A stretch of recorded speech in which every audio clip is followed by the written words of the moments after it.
তৈরি হচ্ছে লাচ্ছার খামির। মুরগির খামারের মেঝেতে রাখা ময়দার খামির, আর খামিরের উপরে এভাবেই পায়ের কসরত শ্রমিকদের। আগে ছিল মুগরির খারাম, তারপর সিমের কারখানা। নোংরা ভাবে পরিচিত তৈরি হচ্ছে জিনিসটা। এই জিনিসটা তো খেয়ে কোনোদিন মানুষ মারা যায়নি, এটা পত্রিকাতে আমরা কোনোদিন হেডলাইনে দেখেনি এবং জানাও যায়নি।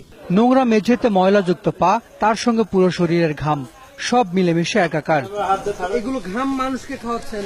বিষও যদি গরম তেলেতে দেওয়া হয় বিষ নষ্ট হয়ে যায়, সেই জন্য আমাদের ঘাম গেলে তেলেতে গেলে বিষ নষ্ট হয়।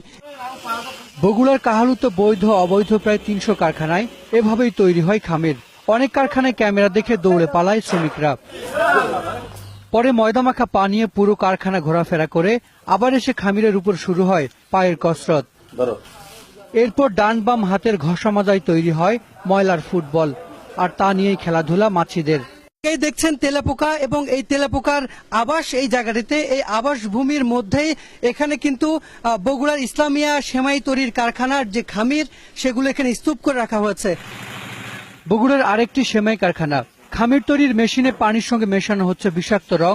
এরপর ময়দা ঢেলে চালু করা হলো মেশিন। ফ্ল্যাট ভাবে একটু কালার দেওয়া হয়, তার জন্য এটা দিলে কি হয়?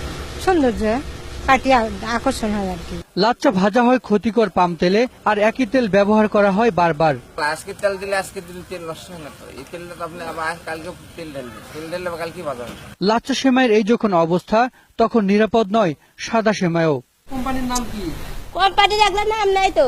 রাজধানীর কামরাঙ্গীরচরের এই সেমাই কারখানায় নাম ফলক না থাকলেও লেখা আছে প্রবেশ নিষেধ। ভেতরে গিয়ে দেখা যায় অস্বাস্থ্যকর পরিবেশে শুকানো হচ্ছে সেমাই, আর তাতে মালার দানার মতো ঝুলে আছে অসংখ্য মাছি। আরেকটি কারখানায় গেলে ছবি তুলতে দেয়া হয় বাধা।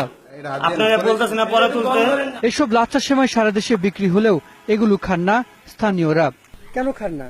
মানে বাস্তবে দেখে আর কি রুচি হয় না আর কি। এগুলো আপনারা খান? হ্যাঁ, সে খাই নাই তো, দেখে খাওয়া যায়। চিকিৎসকের দাবি, এসব খাবার স্বাস্থ্যের জন্য মারাত্মক হুমকি।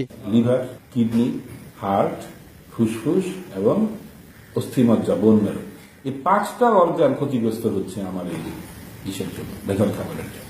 তা আমরা তো একটা গণ বিপর্যয়ের দিকে যাচ্ছি। হাসান মিসবাহ, 21 টেলিভিশন।